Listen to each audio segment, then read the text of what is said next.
할렐루야. 찬양의 가사처럼 모든 것이 다 주의 은혜인 줄로 믿습니다. 잃어보기 전까지는 다 당연합니다. 그러나 있던 것이 없어지면 그게 은혜였구나, 그게 너무나 감사한 것이었구나, 뒤늦게 깨닫는 것이 우리 인생이지요.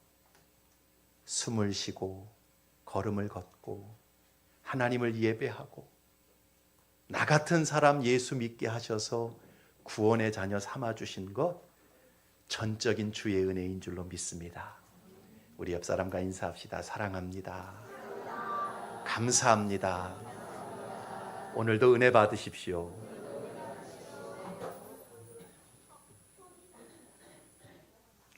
우리가 꼭 투시의 은사를 받지 않아도 그 사람이 마귀와 가까운 사람인지 하나님과 가까운 사람인지를 분명히 알 수 있는 기준이 있습니다.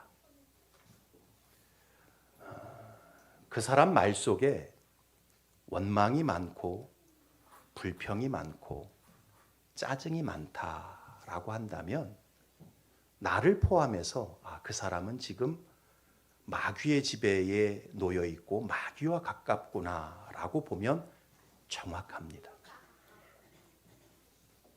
반대로 삶 속에 감사가 넘쳐요. 기쁨이 있습니다. 사람들에게 웃음을 전염시켜요. 그러면 그 사람은 지금 하나님과 가깝다, 하나님의 지배에 있다라고 보면 거의 맞습니다. 제가 아는 어떤 장로님이 한 번은 기차를 타고 어디를 가다가 우연치 않게 무당과 옆자리에 나란히 앉아서 가게 되었답니다. 처음에는 몰랐는데 그 사람 말투나 분위기가 조금 이상한 거예요. 그래서 기차를 타고 가는 중에 서로 몇 마디 대화를 나누는 중에 자기는 무당이라고, 신을 모시는 사람이라고 그렇게 이야기를 하더랍니다. 그런데요, 그렇게 대화가 시작되어서 말을 나누는데 이 무당의 대화 속에 정말 좋은 이야기, 감사한 이야기는 한마디도 안 나오고요. 대화하는 내내 계속 원망과 불평과 짜증과 다른 사람 타박하는 이야기만 계속 하더랍니다. 참다 못한 장로님이 그 무당에게 그랬대요. 아니, 당신은 왜 그렇게 원망이 많고 불평이 많습니까? 그래도 당신은 신을 모시고 신을 섬기는 사람이 아닙니까? 그렇게 신을 섬기는 사람이 그렇게 원망과 불평이 많아서야 되겠습니까? 더 많이 사람들보다 감사해야 되는 것 아닙니까? 그렇게 말을 했더니 그 무당이 정색을 하면서 그렇게 말을 하더래요. 뭘 모르면 그런 소리 하지도 마시라고. 나처럼 진짜 신을 모시는 사람이 자꾸 감사하면 그 신이 나를 치든지 나를 떠나든지 둘 중에 하나를 한다고 그러더라는 거예요. 아니, 여러분 생각해 보세요.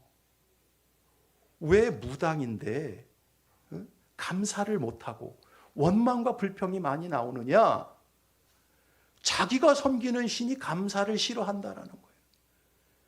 자꾸 감사를 말하고 감사를 고백하면 자기가 섬기는 신이 자기를 치든지 아니면 자기를 떠나든지 둘 중에 하나를 한다는 것입니다. 여러분, 정말로 그래요. 무당들을 전도하는 사역을 하는 목사님들 얘기를 들어봐도 그렇고요. 자기가 거의 신내림까지 갔다가 극적으로 회심을 해서 목사가 된 분의 얘기를 들어봐도 그렇습니다. 무당은요, 진짜 무당은 감사를 못한답니다. 진짜 마귀를 섬기는 사람은, 그 속에 신내림을 받은 사람들은 절대로 좋은 말, 감사하는 말, 이걸 못한다라는 거예요. 왜냐하면 그 속에 있는 신이 감사를 그렇게 싫어한다라는 거예요.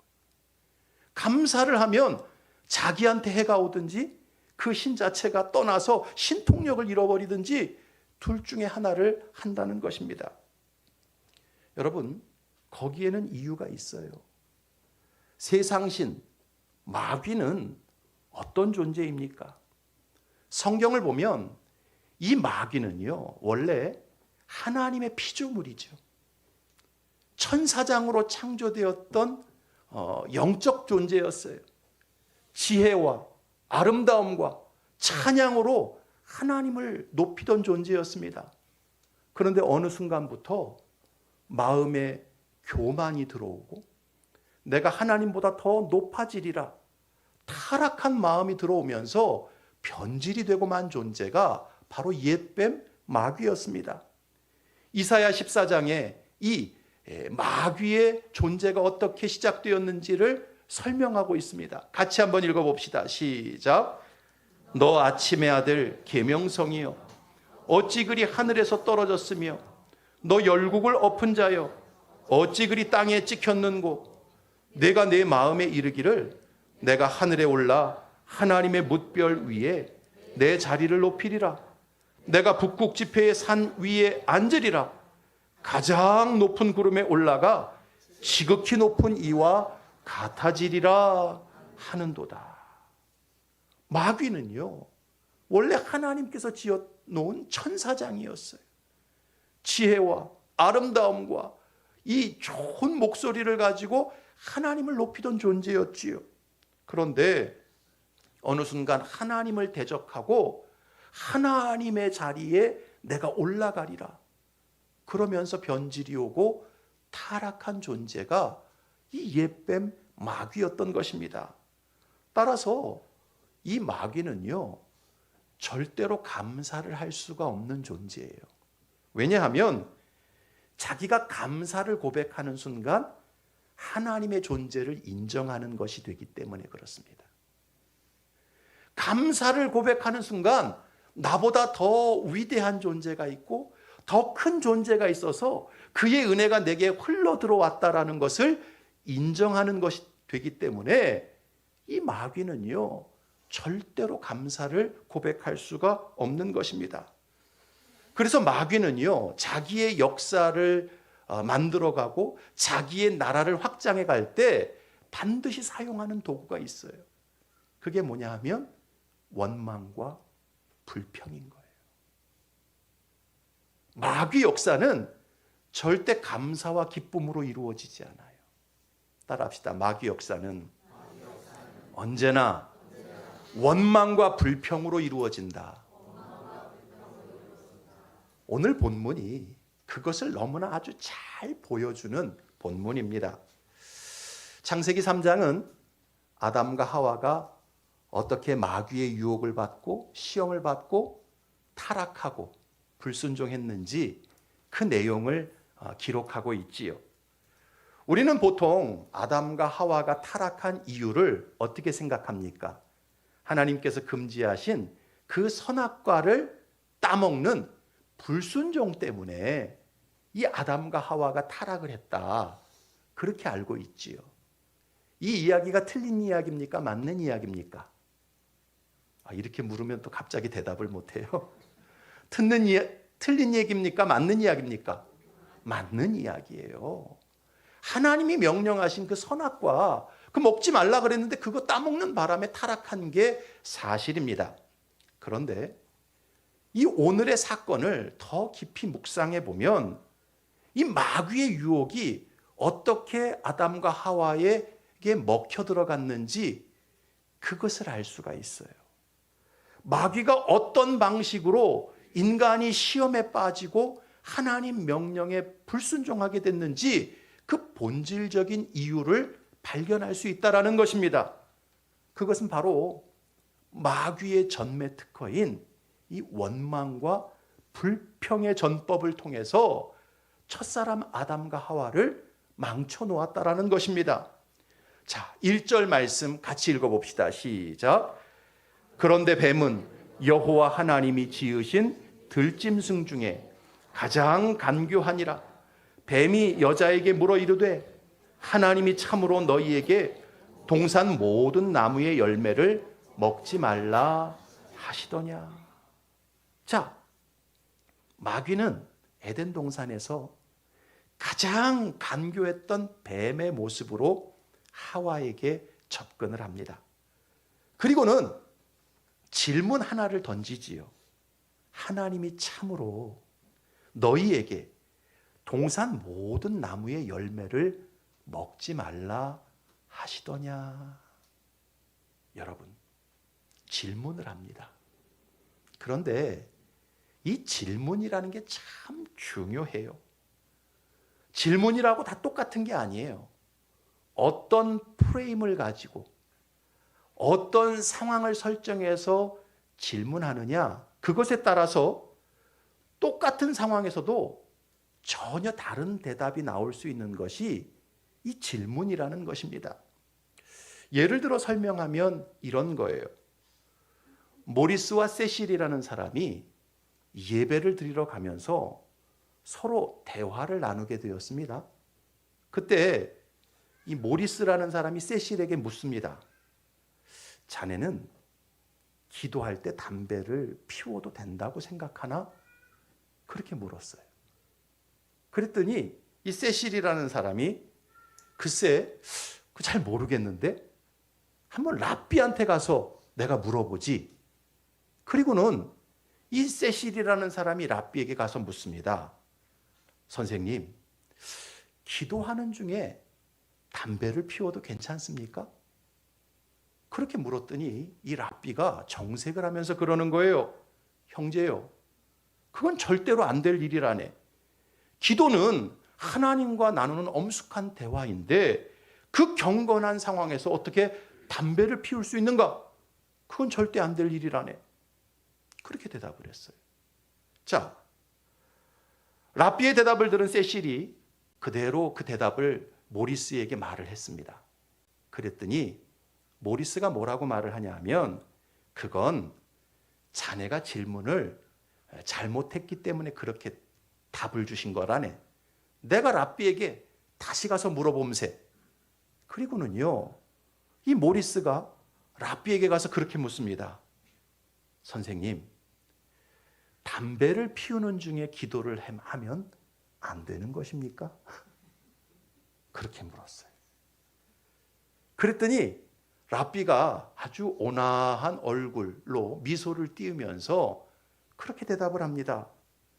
형제요, 기도는 때와 장소를 가리지 않고 언제든지 한다면 그건 좋은 것이라네. 담배를 피우는 중에도 얼마든지 기도는 할 수 있지. 그렇게 대답을 했어요. 여러분, 상황은 똑같지 않습니까? 기도하다가 담배를 피나, 담배를 피면서 기도를 하나, 상황은 똑같아요.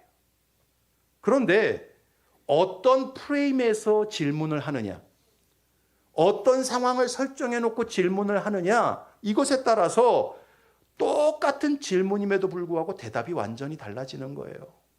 여러분, 첫 번째 질문은 어떤 질문입니까? 경건한 기도의 행위를 하는 중에 담배를 펴도 되느냐? 초점이 어디에 있어요? 경건한 기도의 행위에 있지요. 그 기도의 행위를 하면서 어떻게 담배를 필 수 있느냐? 담배 못 핀다. 그런 대답이 나오는 거예요. 반면 두 번째 질문은 어떤 상황입니까? 담배를 피울 수밖에 없는 그 고통스럽고 답답한 상황에 놓여 있는 상황에서 기도를 하면 안 되는 것입니까? 여기에 중심은 어디에 있어요? 답답하고 힘든 상황, 담배를 태울 수밖에 없는 고민스러운 상황, 거기에 초점이 가 있는 것이지요. 이처럼 여러분, 질문이라는 것은 참 얄궂은 거예요. 따라서 질문만 듣고 대답하다 보면 똑같은 상황에서 엉뚱한 답을 내놓을 수 있는 것입니다. 그러므로 질문보다 중요한 것이 질문자의 의도입니다. 그 질문 속에서 보이지 않는 프레임, 이미 깔아놓은 설정, 그게 뭔지를 우리가 잘 간파하는 게 중요해요. 그런데 오늘 본문의 이 마귀의 질문을 한번 가만히 들여다봅시다. 하나님이 참으로 너희에게 동산 모든 나무의 열매를 먹지 말라 하시더냐? 여러분, 이 질문을 가만히 들여다보면 마귀는 이미 하나님을 어떤 분으로 설정하고 있어요? 인색한 분으로 설정해 놓고 있지요. 하나님은 절대 인간에게 좋은 것은 주시지 않는 야박한 하나님이다라는 프레임을 이미 더 씌워놓고 질문을 하고 있는 것입니다. 야, 하나님께서 진짜 동산에 있는 모든 나무의 열매를 먹지 말라고 그랬다면서? 야, 그러면 너희들 어떡하냐? 이제 뭐 먹고 사냐? 세상에, 하나님 하셔도 너무 하시네. 이미 질문 속에 이런 분위기, 이런 뉘앙스가 깔려 있었던 것이죠. 마귀는 하와에게 질문할 때 이미 마음속에 하나님에 대한 부정적인 프레임을 더 씌워놓고 질문을 합니다.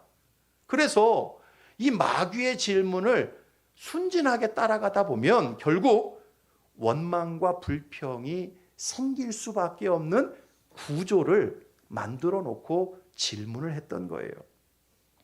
결국 이 함정에 하와가 빠지고 말지요.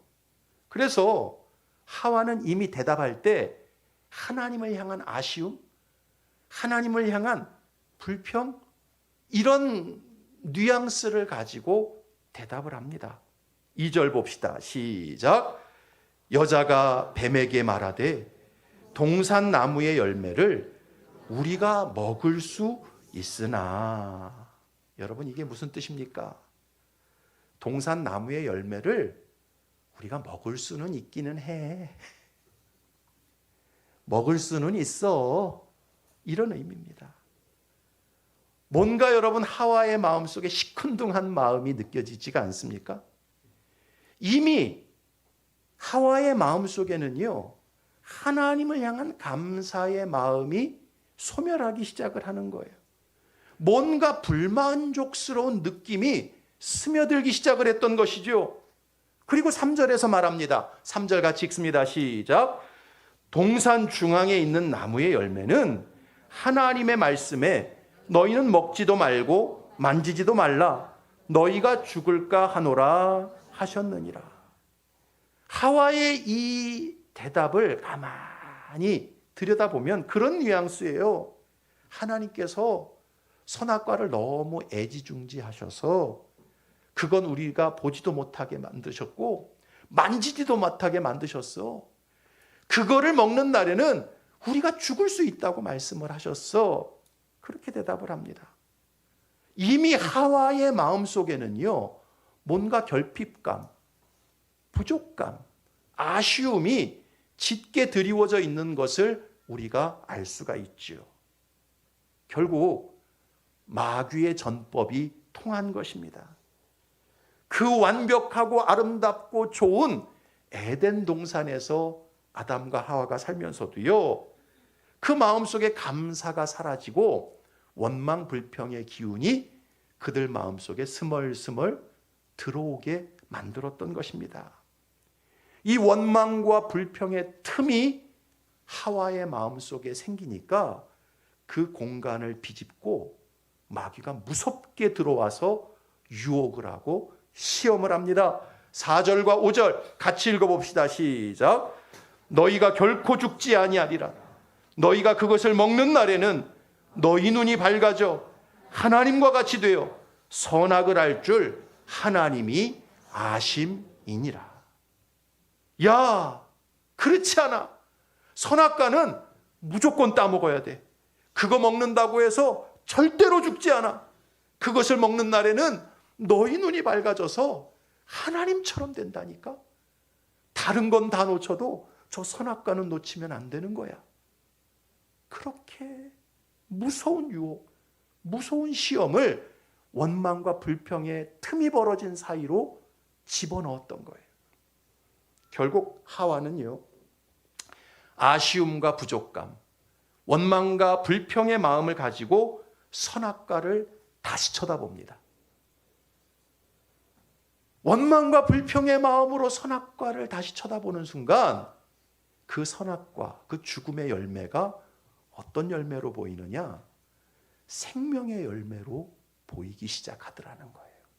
6절 말씀 같이 읽습니다. 시작.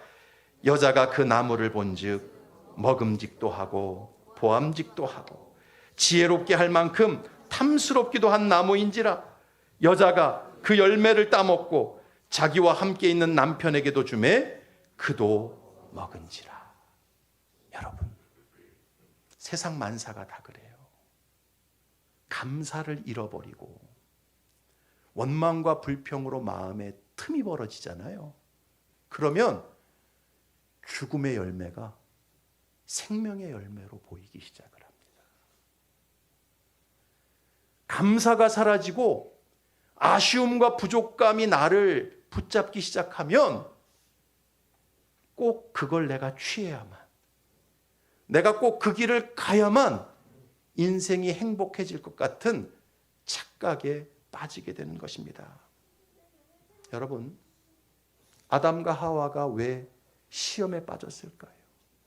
그 완전했던 축복의 동산 에덴 동산을 잃어버리게 되었을까요? 그것은요, 본질적으로 그들 안에 감사하는 마음을 지키지 못했기 때문입니다. 마귀의 시험에 넘어가서 마음속에 원망과 불평의 틈이 벌어지기 시작하니까 그 틈으로 마귀 시험, 마귀 유혹이 쏟아져 들어왔던 거예요. 그래서 결국 죄를 짓고 타락하여 하나님의 원수가 되었던 것입니다. 하나님께서 아담과 하와에게 주셨던 영원한 기업과 생명을 빼앗기고 말았던 것입니다. 여러분, 감사는 단순히 우리의 마음을 밝게 만드는 긍정적인 언어가 아니에요. 감사는 단순히 우리의 관계를 좋게 만드는 아름다운 언어가 아닙니다. 따라합시다. 감사는 마귀의 시험을 이기는 놀라운 능력이다. 감사는 우리의 인생을 지키고 영원한 생명과 기업을 지키는 본질적인 능력이다. 여러분, 그렇습니다. 감사는 그냥 해도 되고 안 해도 되고 옵션 사항이 아니에요. 감사는요, 마귀의 모든 시험을 이기는 능력이고요, 하나님께서 우리에게 주신 생명과 기업을 누리고 유지하는 본질적인 능력이에요. 그래서 데살로니가전서 5장 18절에 뭐라고 말씀합니까? 같이 읽습니다. 시작. 범사에 감사하라. 이것이 그리스도 예수 안에서 너희를 향하신 하나님의 뜻이니라. 성경은요, 좋은 상황만 감사하라 그러지 않아요. 뭐가 생길 때만 감사하라고 하지 않아요. 범사에 감사하라. 이는 그리스도 예수 안에서 너희를 향하신 하나님의 뜻이다 라고 말씀하는 것입니다. 여러분, 사람의 인생이 왜 불행해지는 줄 아십니까? 멀쩡했던 가정이 왜 두 쪽이 나고 깨지는 줄 아세요? 그렇게 행복했던 교회가 왜 패가 갈라져서 그렇게 서로 멱살잡이를 하며 싸우고 지지고 보는 줄 아세요? 겉으로 볼 때는요, 이유가 다양해요. 각양각색의 상황과 처지와 형편이 있습니다. 그런데 결국 그 속을 파보면 원인은 하나예요. 다 감사를 잃어버렸기 때문에 그래요. 원망과 불평으로 마음의 틈이 생겨져 버렸고, 그 마음의 틈으로 마귀 유혹과 시험이 쏟아져 들어왔기 때문에 결국은요, 다 불행해지고 화목이 깨지고 행복이 깨지고 삶의 기업이 깨져버리는 거예요. 미국의 워싱턴 대학의 심리학 교수였던 존 가트맨 박사가 35년 동안 3,000쌍의 부부를 대상으로 연구를 했어요. 조사를 진행했습니다. 어떤 조사를 했느냐? 가정 내에서 벌어지는 부정적인 대화와 이혼의 상관관계를 조사를 한 거예요. 몇 년 동안? 35년 동안. 몇 천 쌍? 3천 쌍을 대상으로 연구를 했어요. 그런데요, 놀라운 통계가 나왔어요. 부부 사이의 대화가 항상 부정적인 가정, 다시 말해서 서로에 대해서 늘 원망을 하고 불평을 하고 비난을 하고 잔소리를 하는 그런 가정일수록 결국 이혼으로 가더라는 거예요. 그 이혼으로 가는 퍼센테이지가 얼마나 높으냐? 무려 94%라는 거예요. 그러니까 부부가 같이 살면서 늘 서로에 대해서 원망합니다. 서로 불평합니다. 비난합니다. 잔소리를 해요. 그런 가정은요, 94%가 결국 깨지고 말더라는 거예요. 서로에 대해서 감사를 잃어버리고 원망과 불평으로 마음에 틈이 벌어지니까 그 틈 사이로 뭐가 들어오는 거예요? 마귀 역사가 들어오는 거예요. 서로를 미워하고 증오하고 너 같은 인생이랑은 내가 도무지 못 살아. 그리고는 갈라지더라는 것입니다. 여러분, 마귀는 지금도 우는 사자와 같이 삼킬 자를 찾고 있습니다. 시우야, 예배 중에 코는 그렇게 막 크게 푸는 거 아니야.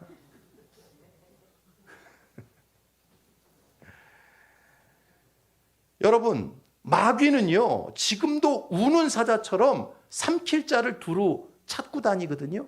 그런데 어떤 사람을 삼키느냐? 그 마음속에 원망과 불평으로 틈이 벌어진 사람들, 바로 그들 속으로 파고 들어가서 삼키는 거예요. 그러므로 여러분의 가정이 모든 시험을 이기고 천국과 같은 가정이 되기를 바라십니까? 그렇다면 감사하세요. 남편에게 감사하고 아내에게 감사하고 자녀에게 감사하고 주어진 삶의 여건에 감사하시기 바랍니다. 그러면 마귀 시험이 틈을 못하는 거예요.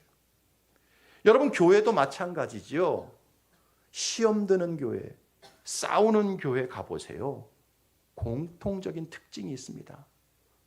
목사의 입에서든 성도의 입에서든요, 감사의 고백이 나오지가 않아요. 목사는 성도들을 욕하고 원망합니다. 성도들은 목사를 비난하고 원망해요. 불평이 가득해요.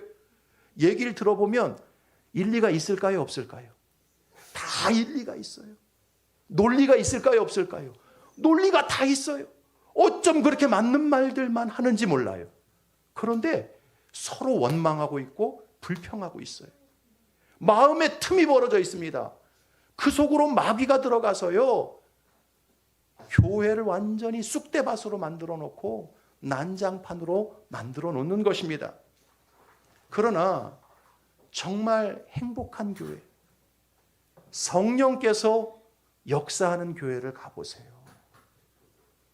감사가 충만해요. 목사도 감사하고 있고 성도들도 감사하고 있습니다.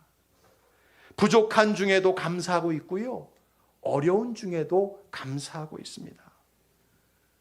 감사가 충만하니까 그 감사가 교회를 지키고 있는 것이고 그 감사가 공동체를 하나님 나라로 만들어가는 것입니다. 할렐루야. 여러분, 내 속에 원망이 많습니까? 불평이 많습니까? 누군가를 향한 지독한 짜증과 분노가 가득합니까? 그 자체가 내가 지금 하나님과 먼 거예요. 마귀가 원망과 불평과 타박과 짜증으로 내 마음의 틈을 다 벌려놓고 거기서 내 마음을 악하게 물들이고 있는 거예요. 미국에 존 크렐릭이라는 사람이 있었어요. 그는 대형 로펌을 운영했던 변호사였습니다. 그런데 이 사람이요, 사업이 잘 나가다가 50대 중반에 들어서서 일이 막 꼬이기 시작을 하는 거예요. 로펌 회사가 급격히 쇠락을 하기 시작을 하는 것이죠. 나중에는요, 운영하던 변호사 사무실의 임대료조차 낼 수 없는 그런 아주 어려운 처지로 내몰리게 되었어요. 수익이 악화되어져 갑니다. 그러면서 부인과의 갈등은 계속 깊어져서 1년째 이혼 소송을 벌이게 돼요. 돈이 제대로 안 나오니까 직원들과의 관계도 다 틀어지고요. 가정은 또 부부관계가 그렇게 안 좋으니까 자녀들과의 관계도 엉망이 되고 말았습니다. 결국 이 크렐릭이라고 하는 사람 마음속에는요, 외로움과 우울증 이런 것으로 가득 차게 되어졌습니다. 여러분, 대부분 그렇게 사람이 상황이 몰리게 되면 자기 인생을 비관하지 않습니까? 이딴 인생 살아서 뭐해? 그리고 자기 목숨을 끊는 사람들이 있지요. 그러나 존 크렐릭은요, 그렇게까지 가지는 않았어요. 그런 상황에서요, 해가 바뀌면서 새해가 돌아옵니다. 그때 존 크렐릭이 내가 이렇게 살면 안 되겠다 싶어가지고 새해를 맞이해서 등반을 가게 돼요. 등산을 갑니다. 그런데 등산을 간 도중에 길을 잃고 말아요. 등산로를 따라서 산을 올라갔어야 되는데 등산로를 벗어나서 엉뚱한 곳으로 들어가는 바람에 산중을 헤매게 됩니다. 그렇게 한참을 헤매는 중에 이 존 크렐릭 내면에 음성이 하나 들려옵니다. 그러니까 불현듯 생각이 난 음성이에요. 어떤 음성이냐?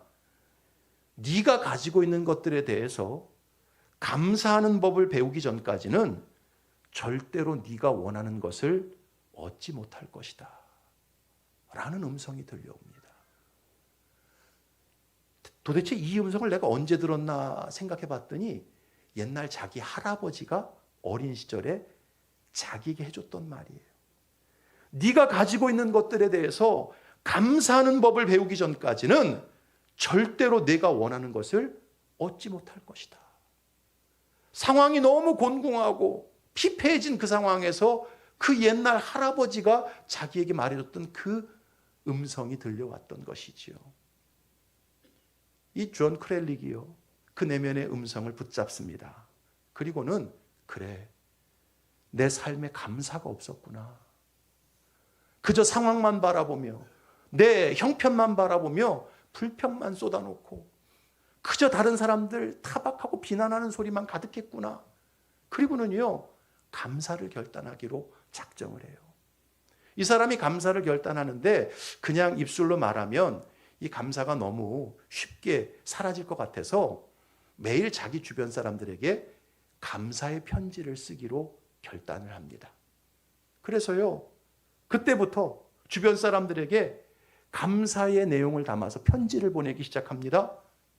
먼저는 직장 동료들에게 편지를 보내요. 자기 자녀에게도 편지를 써서 보냅니다. 주변에 있는 이웃들에게, 카페에서 자기에게 친절을 보여줬던 직원에게도 보냅니다. 계속 그렇게 감사의 편지를 쓰다 보니까 감사했던 사람들이 자꾸 떠오르는 거예요. 10년 전에 자기 위 수술을 잘해준 의사가 생각나서 그 사람에게도 감사의 편지를 보내고 매일매일 그렇게 감사의 편지를 써갑니다. 이 사람이요, 무려 15개월 동안 365통의 감사의 편지를 주변 사람들에게 보내기 시작을 했어요. 그러면서 이 크렐릭의 인생이 회복이 되어져 갑니다. 매사가 긍정적인 눈으로, 긍정적인 자세로 바라보고 다가가는 그런 삶으로 바뀌기 시작해요. 직장 동료들이, 그 회사의 직원들이 다시 이 사람에게 도움의 손길을 보이기 시작을 하고요. 다시 거래처가 회복되기 시작을 합니다. 자식들과의 관계도 아름답게 회복이 되어져요. 결국 이 사람이요, 그 밑바닥에서 다시금 일어서게 됩니다. 그리고 나중에는 존 크렐릭이 일평생 소원했던 LA주의 대법원 판사까지 되어져요. 존 크렐릭은요, 이런 자신의 경험담을 책으로 씁니다. 그래서 출간을 합니다. 감사의 습관이라는 책이에요. 사랑하는 성도 여러분, 감사는요, 세상의 모든 시험과 유혹을 이기는 가장 강력한 능력입니다. 가정의 시험이든 교회의 시험이든 관계와 질병의 시험이든 영적인 시험이든 감사를 고백하고 감사를 선포하게 되면 마귀는 한 길로 왔다가 7길로 쫓겨나가는 거예요. 할렐루야. 그러나 계속 마음의 원망과 불평을 품고 아쉬움과 부족감을 토로하기 시작을 하면 사방에 있는 마귀들이 내 인생에 들러붙어서 내 인생을 곤고하게 만드는 것입니다. 그러므로 삶 속에 어떤 고통과 문제가 있든지 어떤 막힘과 어려움이 있든지 감사하실 수 있기를 바랍니다. 감사가 내 인생을 회복시키는 가장 최고의 길이고 가장 강력한 능력이라는 것을 기억하실 수 있기를 바랍니다. 여러분 가정에 모든 시험이 떠나가기를 원합니까? 상대 배우자에게 감사하실 수 있기를 바랍니다. 자녀에게 감사하실 수 있기를 바랍니다. 교회에 대해서 시험 든 분 계세요? 교회 감사하십시오. 목사에게 감사하십시오. 주변 성도에게 감사하십시오. 아멘이 안 나오네. 다시 묻습니다. 교회에게 감사하십시오. 목사에게 감사하십시오. 주변 성도에게 감사하십시오. 여러분이 질병의 문제가 있든 물질의 문제가 있든 어떤 어려움이 있든지 하나님께 감사하시고 지금까지 걸어온 인생에 감사하시고 지금 여러분이 가지고 있는 조건에 감사하실 수 있기를 바랍니다. 그 감사가 하나님이 주시는 기업을 지키고 우리의 생명을 지키는 거예요. 오늘 추수감사주의를 맞아서 그래, 감사는 그저 긍정적인 언어가 아니고 아름다운 언어가 아니고 내 인생의 생명과 기업을 지키는 본질적인 능력이라는 사실을 꼭 깨닫고 범사에 감사하는 우리 모든 성도들 되실 수 있기를 주님의 이름으로 축복합니다. 기도하겠습니다. 하나님 아버지, 아담과 하와가 원망과 불평의 마음에 틈이 벌어졌을 때 그 틈 사이로 마귀 시험이 쏟아져 들어오므로 그 좋은 에덴의 복락을 잃어버렸습니다. 숨을 쉬는 것도 은혜, 걷는 것도 은혜, 믿음 가지고 주님을 예배하는 것도 은혜, 그 손이 수고한 대로 먹는 것도 은혜, 우리 가정이 화목하고 일할 수 있는 것도 은혜인 것을 항상 기억하며 범사에 감사하는 저희들 되게 하여 주옵소서. 감사로 말미암아 하나님께서 우리에게 주신 생명과 기업을 지킬 뿐만 아니라 마귀 시험을 끝장내는 우리 거룩한 세마포교회 모든 권속들 되게 해 주옵소서. 예수님의 이름으로 기도드립니다. 아멘.